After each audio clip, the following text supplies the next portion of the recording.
with her haunting lyrics and bewitched men with her passionate spirit. Stevie and I were not married, but we were as good as married. I was very much in love with Stevie. She ascended to the top with Fleetwood Mac. It was one big, outrageous, morning till night party every day for years. Then stole the spotlight when she struck out on her own. I said, oh God, this is always like a death wish for a band.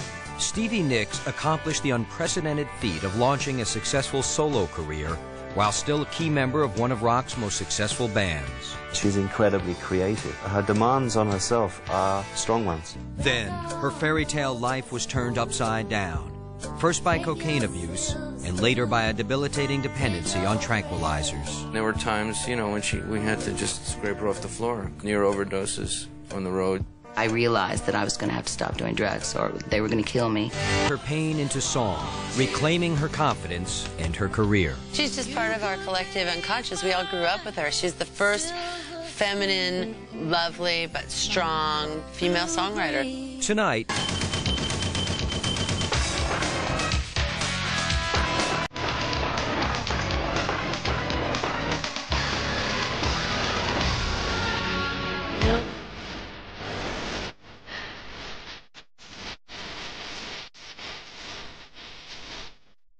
for more than 2 decades, Stevie Nicks has held her loyal fans spellbound with her mystical songs and enchanting stage presence, and along the way inspired a generation of female rockers.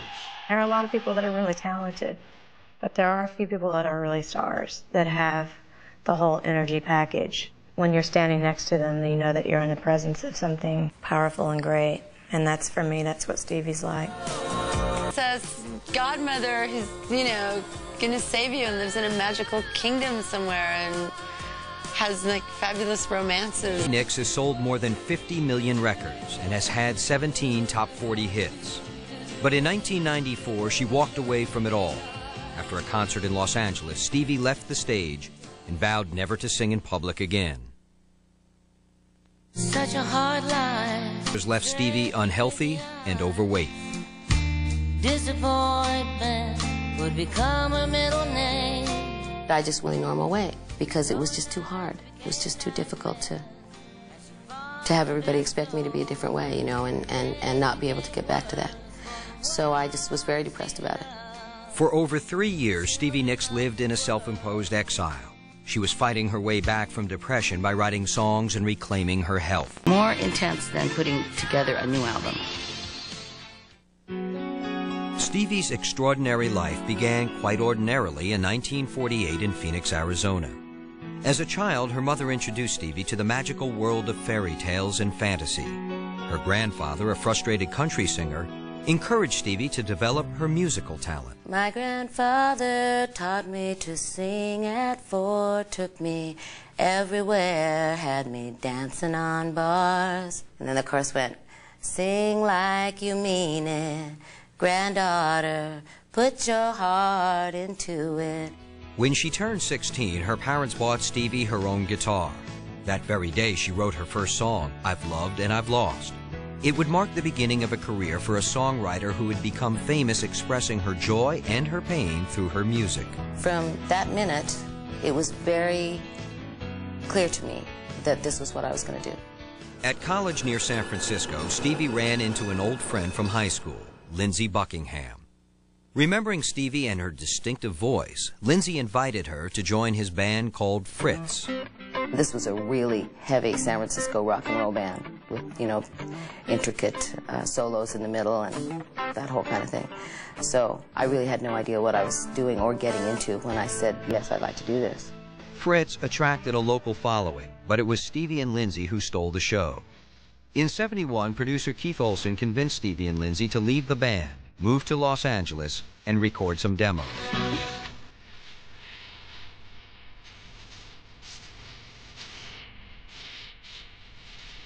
There was a timbre that happened when the two voices would join. That was unique, and it was, you never heard that before. I don't think you've heard it since. Those two voices sing like that and sound like that for a reason. They were meant to sing together. We were on a mission. So it was our whole reason for getting up and going to bed every night. was, you know, becoming successful in the music business and getting our songs out. Once in L.A., Stevie had something new to sing about. Her musical union with Lindsey evolved into a romance.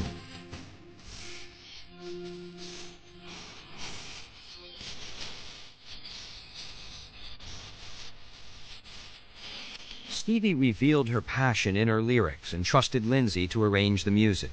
Whatever her music was, I mean, I was always this soulmate who knew exactly what to do with it.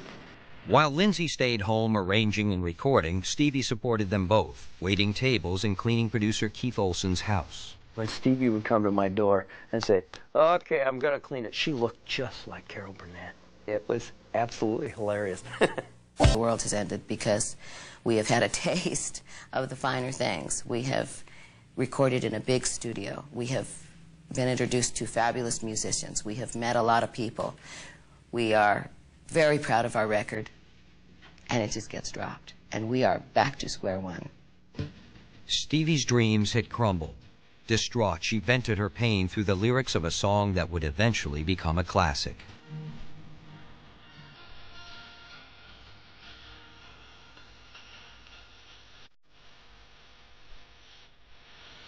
My dad said, you know, I think that this is time to put a limit on this. You're not very happy. You and Lindsey aren't happy. I think you should put a 6-month limit on this, and then I think you should go back to school. And you can still sing and stuff, but I think you need to do this. And I said, okay.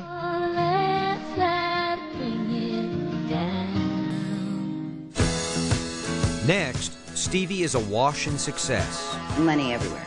Money on the floor. Money in pockets. Money in the washing machine. Then, fame's glitter fades. I was dead tired, exhausted, wondering, you know, if this was really going to make me very happy for the rest of my life. When Behind the Music continues.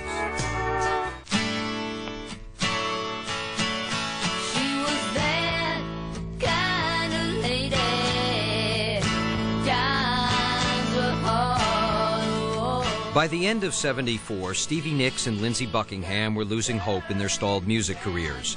Their first album together was a disappointment, and Polydor Records dropped them. Stevie told her parents she was coming home if she didn't make it in the next 6 months. My mom and dad said, if you want to go back to school, we'll pay for it and we will basically support you. And I thought, well, hey, who am I to turn that down at this point, you know? 2 months later, Stevie received a phone call that would forever change her life.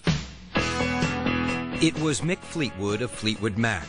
After hearing a Buckingham Nicks demo, Mick invited Stevie and Lindsey to join his English blues band. We oohed and awed and laughed and cried and said, we'll call you back. And I went out and bought all the Fleetwood Mac records, and I listened to them back to front. And I went to Lindsey and I said, I think it's worth it. I do. I think we can bring something to this band. I don't think we're going to lose ourselves. I think it's okay. Stevie and Lindsey accepted the offer. Within 6 months, the band had recorded the album Fleetwood Mac and embarked on a 35-city tour. Stevie Nicks was 27 years old. The first record that we did, it was really easy. It was probably the easiest of all because of the newness and the whole fun of the whole thing and how excited everybody was. And so it was easy. That record was done in 3 months. Fleetwood Mac's self-titled album would go on to sell 5 million copies. 26, Fleetwood Mac headed to Sausalito, California to record the Rumors album. While those sessions produced a historic recording, they also marked the end of Stevie's relationship with Lindsey. We couldn't be together and also work together.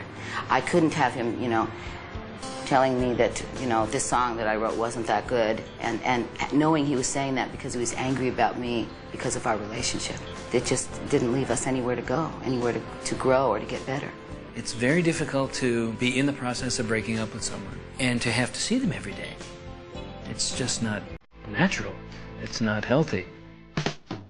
Stevie and Lindsey struggled to keep their troubled relationship from affecting the band, expressing their heartache only in their songs.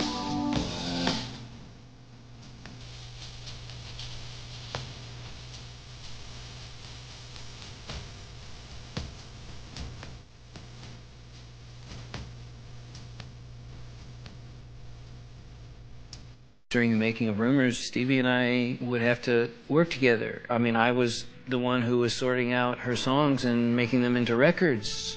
And there were times when I had the urge not to want to do that, not to want to help her.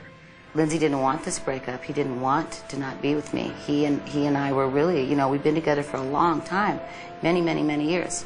We definitely felt married. It made for some hurtful times. It made for some times that were definitely rife with anger, and you had to push through anyway. Loving you isn't the right thing to do. How can I ever change things that I feel? You can go your own way, go your own way. The emotionally charged Rumors album took Fleetwood Mac a year to complete. Then on April 2nd, 1977, after just 2 months in stores, the record hit #1 on the charts. It would eventually sell 25 million copies, making it the best-selling record the world had ever heard. We all went out and bought a lot of stuff. A lot of expensive stuff, you know, houses, cars. I mean, we spent a lot of money. Stevie was enjoying the riches of fame, but to deal with her breakup with Lindsey and to keep up with her demanding schedule, Stevie says she turned to cocaine. In the first couple of years, it was very, very much something to get energy from. You know, oh, I'll never get through this if I don't do some coke. You know, I've got 15 interviews, I've got a show, I've got 20 fittings, I've got this, that. I can't do it all, I'm too tired. So yeah, it was like, you know, it's like taking one of your mom's diet pills. Drag on, go dust woman. Take your silver spoon and dig your grave. If cocaine was Stevie's way of coping, songs were her emotional outlet, and the complications in her life only fueled her passion for writing. Christine would laughingly say, oh, the mad songwriter, she's writing another song. And I would feel like, you know, they're right. I'm mad. Because I don't need to write another song. There is no place for another song. With 2 other songwriters in Fleetwood Mac, there was only room for 3 or 4 of Stevie's songs per album. But she had amassed a library of material, so Stevie began contemplating a solo career. It had nothing to do with me wanting to leave the band, and everything to do with me just wanting to have another outlet for my songs so that I didn't feel like I was writing for nothing. You know, 3 songs every 2 or 3 years is not very much for a prolific songwriter. Then in '77, Stevie met Paul Fishkin, a top record executive who was convinced Stevie could make it on her own. She was the hottest female in the world at the time, albeit in a group, not as a solo artist, and had all these wonderful songs. I never had any doubt that she could sell millions of records. As Fishkin devised a plan to launch her solo career, Stevie returned to the band for the Rumors tour. On the road, she began a passionate but secret affair with married bandmate Mick Fleetwood, and once again the emotions came out in her music.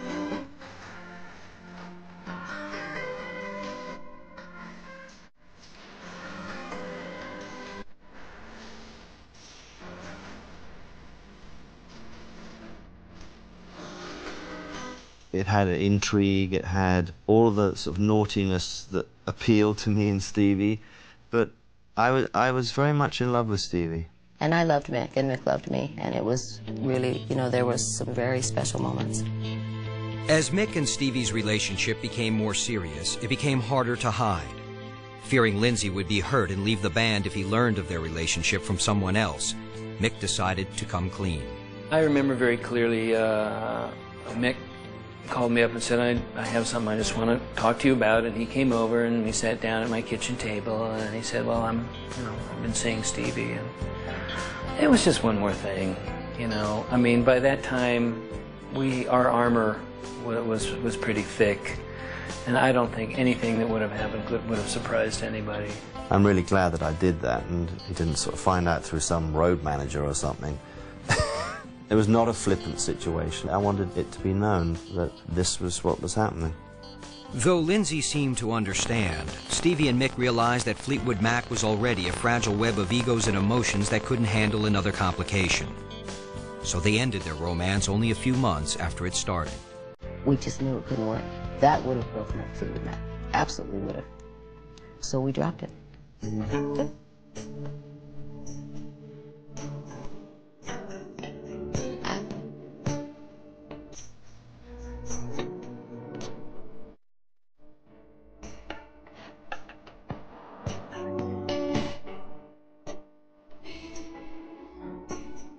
While Stevie continued to tour with Fleetwood Mac, record executive and friend Paul Fishkin created a new label, Modern Records, just for Stevie's solo work.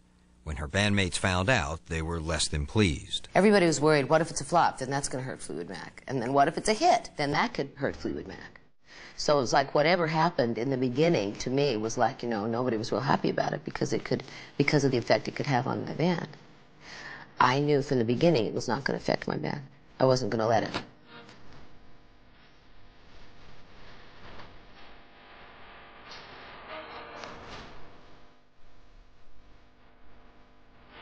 Next, just as Stevie's solo album hits #1, she receives tragic news. My very best friend Robin called me and told me that she had terminal leukemia. It was horrible. It was such an upsetting situation, you know.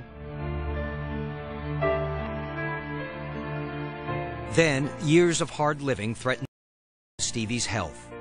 He looked at my nose and he said, "You could have a brain hemorrhage." When Behind the Music continues. The spring of '81, Stevie and her two backup singers, Sharon Solani and Lori Perry, went into the studio and began work on Stevie's first solo album. I think she was probably scared to death. I mean, that was a big, big step. And that's why she had Sharon and I there with her, because she didn't want to do it alone. She said, if I fail, I don't want to fail by myself. To strike gold, record executive Paul Fishkin believed it was important to stay clear of the ethereal image Stevie had developed with Fleetwood Mac. He planned to market her as a straight-ahead rocker. She was a rocker, you know, her whole thing was Janis Joplin, so... Job. We have to approach it like you've never made an album before, because the band, you can't trick them. You can't trick very seasoned musicians. They have to believe it. And if they feel that this is a hobby of yours, they're going to treat it like a hobby. And everyone around it will treat it like a hobby. So if that's what you want to do, then I'm not interested. He said, "This is not big rock and roll. This is something you have never done before. You are not a proven solo artist in any way, shape, or form. You have been protected like the little baby egg for 7 years. This is something that you have to do alone, Stevie, and if you want to do this, then I have to know that you are going to be very, very strong and very disciplined." Jimmy's tough love tactics worked. Stevie was determined to finish her first solo album on schedule. Long hours in the studio brought Stevie and Jimmy together, and soon their musical partnership evolved into a romance that would last for years.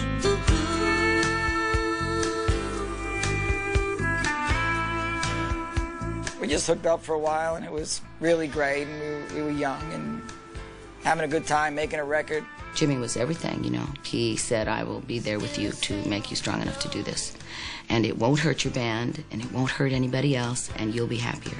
Not only was a solo career an outlet for her songs, it also allowed Stevie the freedom to sing duets with artists she admired.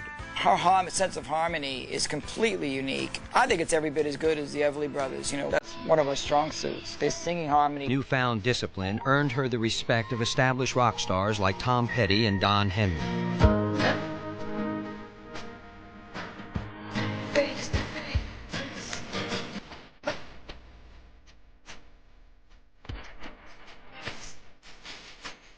Tom and Henley, they knew how brilliant she was, that voice and those songs. I mean, they were around her. They knew. They met her and they really saw it.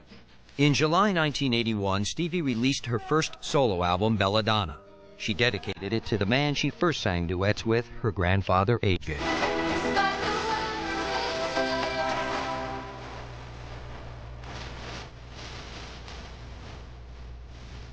Stevie's first solo tour was a huge success and could have gone on for months, but she cut it short.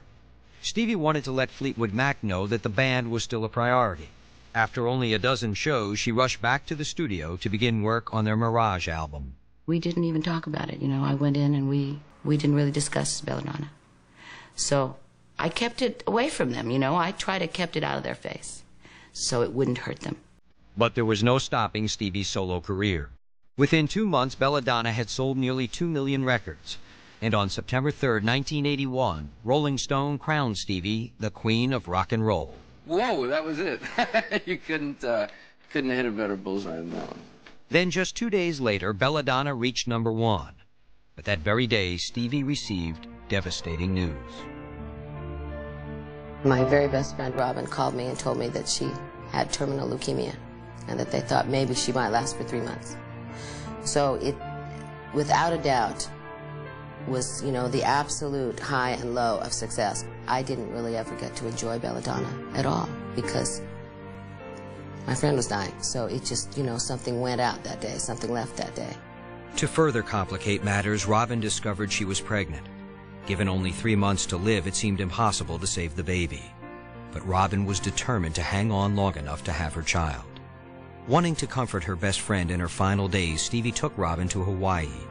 They relaxed, sailed, and relived old times.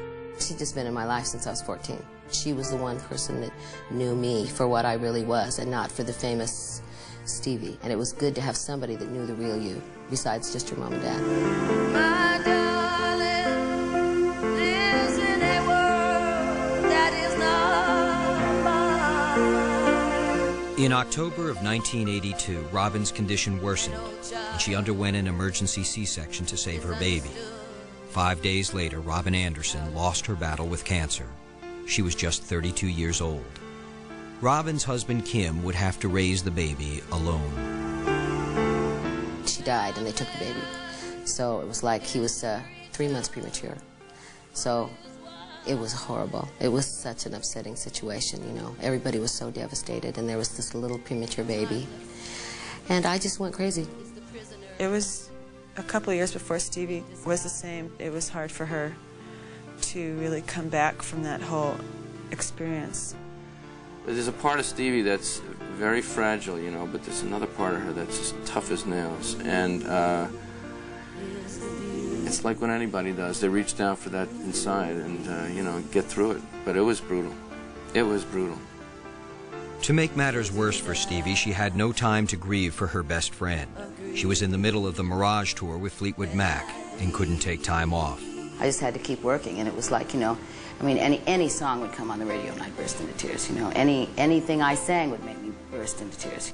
Eventually, Stevie emerged from the tragedy with a new appreciation for life. The loss had fueled her creativity, and soon she had enough songs for her second solo album, The Wild Heart. The Wild Heart was truly the Wild Heart. Everybody around me was in love, finding somebody to be in love with.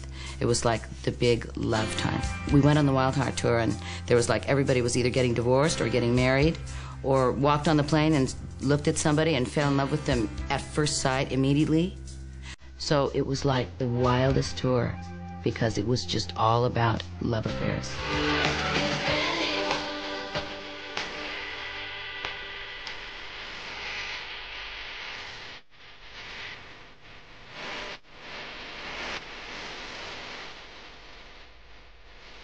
In just 3 years, Stevie had recorded 2 solo albums and Fleetwood Mac's Mirage. She was pushing herself hard, and her overloaded schedule was beginning to burn her out. I think she suffered physically a lot.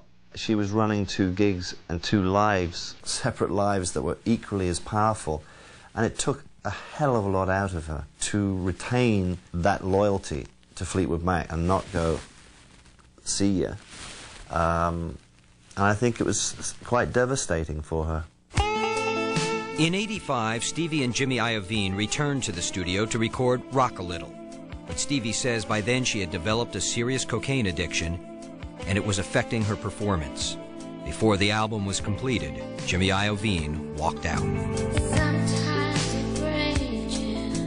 I think it got to a point with Jimmy and I where I really just got a little bit too crazy. It wasn't any fun for him anymore. You know, and I understood that. It wasn't hard to understand why he wouldn't want to do it anymore. Jimmy had helped create the magic for her, and now that they weren't getting along, we all started getting nervous about it. Drugs were escalated. On stage, she slipped and fell in front of her audience. Off stage, she suffered nosebleeds. Stevie was an addict living in denial until she saw her doctor. He looked at my nose, and he said, "You could have a brain hemorrhage, and it could be the next time that you do cocaine. So you should live knowing that. And it won't be pretty, and it won't be nice, and it'll be painful." That was all it took. Scared me to death. Scared me, absolutely scared me to death. Next, Stevie checks in to Betty Ford. I realized that I was going to have to stop doing drugs or they were going to kill me, and I wasn't going to be alive to rock a little anymore. Then Stevie vows never to perform again. I was never going to walk on stage at that weight again, period. When Behind the Music continues. Well, I never thought I'd make it here in Hollywood. In the spring of 1987, Stevie Nicks checked herself into the Betty Ford Clinic to end more than a decade of cocaine abuse. After undergoing a 30-day treatment, she was released. Stevie was determined to stay clean and anxious to continue her demanding career. Stevie immediately went into the studio to record Tango in the Night with Fleetwood Mac.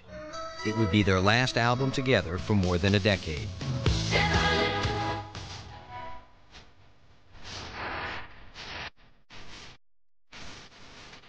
By early 1988, Stevie Nicks was running out of steam. She was diagnosed with the chronic fatigue syndrome known as Epstein-Barr virus. After 4 months on the Tango in the Night tour, her final few shows had to be canceled. She had a battle with that for years, as far as I remember. No one would understand. I can't be that tired. Well, you're sleeping all the time. It's like, of course she's sleeping all the time. It cost $25,000 a month, all right? It was like, forget it. Nobody should rent this house. This incredible house. We changed the formal dining room into a recording studio and recorded the record, the whole record there. So to support her new album, Stevie's clear creative vision began to blur. Since leaving Betty Ford 3 years earlier, Stevie had been taking a prescription tranquilizer called Klonopin. Prescribed by a doctor for stress, Stevie assumed the tranquilizers were helping her, but instead, she says, the drug sapped her energy. It just made you a non-entity. It just, Valiumed you out so much that you didn't really care about anything. But it was hard to know because I was taking it every day like you would take, like you would take vitamin C. Despite her addiction to Klonopin, Stevie managed to record 2 more albums over the next 5 years, Time Space and Street Angel. Though Time Space would eventually turn platinum and Street Angel gold, the drug caused Stevie to become progressively distant and disconnected. It created, over a period of time, a deterioration of the whole thing, Records started selling less. Each record actually sold almost half the one before that, And she started getting more and more isolated. Then in late '93, Stevie had a moment of clarity, and she decided to get her life back on track. I realized that I was going to have to stop doing drugs or they were going to kill me, and I wasn't going to be alive to rock a little anymore. Desperate to save herself, Stevie checked into Exodus Drug Rehabilitation Center in Los Angeles. Beating her addiction to Klonopin was excruciating.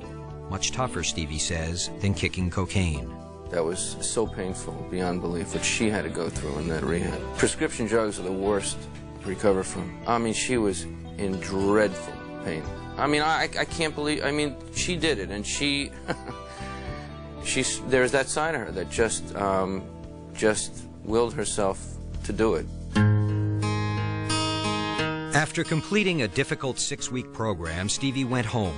It was the first time in almost 2 decades she was completely drug-free. I went straight to Phoenix, didn't even go back to my house in L.A. In that 4 months that I was home, that's when I gained like another 10 pounds somehow. And it really hit me very hard. Her 8 years of addiction to Klonopin had taken its toll. Stevie says the drug had made her lethargic, and that had caused her to gain weight. On the Street Angel tour in 1994, Stevie says the press seemed more interested in her size than her songs. It makes you feel bad. It makes you feel like, well, I'm not a good songwriter anymore because I'm, 25 pounds too heavy. I'm not a good songwriter. I'm not talented anymore. Dejected, Stevie again took refuge back in Arizona. For the next 3 years, she lived there as a recluse, out of the public eye. She was getting to know herself and getting to know Stevie again. It's a long process of healing, and there was nothing anybody could really do. She was very sad for a long time, very unhappy. Just there was nothing that she could find in life that really mattered that much to her. As she had since childhood, Stevie found salvation in her music. She poured her heart into her songs and in the process reclaimed her identity.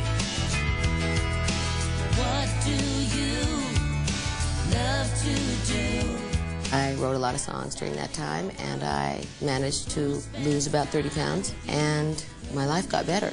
You know, my life got a lot better. Writing those songs was, in a way, a catharsis for that healing process. We recorded like 10 songs, demos, you know, just piano or guitar, but, I mean, we had practically an album. She really feels that if she doesn't work, she feels worthless and she doesn't feel deserving of all of the fame and the riches. She feels like she has to give back, so she really feels compelled to write. Character to me, and she doesn't change, and she still maintains her integrity, and she just is able to sort of kind of radiate this youthfulness. Stevie Nicks has no regrets. If I did it all over again, I would probably do the same thing. I love my music. I'm not willing to give up my music for anybody. When Behind the Music continues.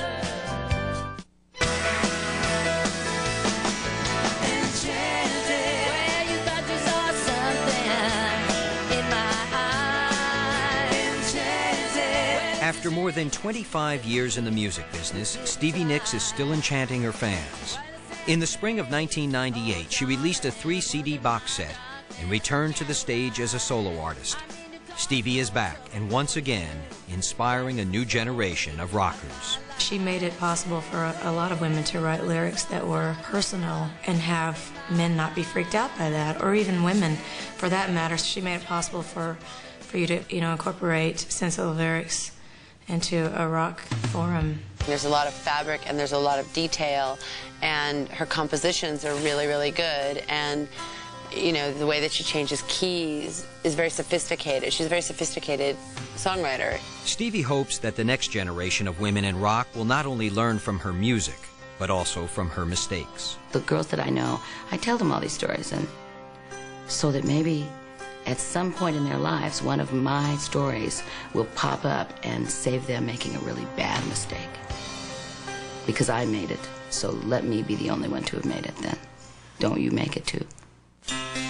Through the highs and lows of her illustrious career, Stevie has artfully revealed her secret passions, her pain, and personal triumphs through her lyrics, writing each song like a love letter to her loyal fans. You say I have everything. She has an audience that is incredibly forgiving where things have gone wrong for Stevie. Now, I'm talking about times when she didn't remember that she was walking on the stage, you know, which is, my God, not the case now. They literally adore her. It's as simple as that. Once I write a song that connects with people, they don't ever forget that connection. So I think a lot of connections were made in the very, very beginning that made it last through now, because those were such strong ties that were made then that they just were never broken. Health, privacy, and love. Stevie Nicks sacrificed them all for her career, but says she has no regrets. If I did it all over again, I would probably do the same thing. I love my music. I am really more interested in becoming a really great songwriter and, you know, doing other things in this world besides being a mother and having children and being in a marriage. You know, it's just not my priority. Her child is her career, or, you know, she loves what she does. She absolutely loves it, and she gets nervous, she gets fretted out. I think she'll be doing this for donkey's years, because she has a loyalty to that. She's, you know, top of the world, man. I love her. Always will. With a half a century behind her, Stevie says she's never been happier.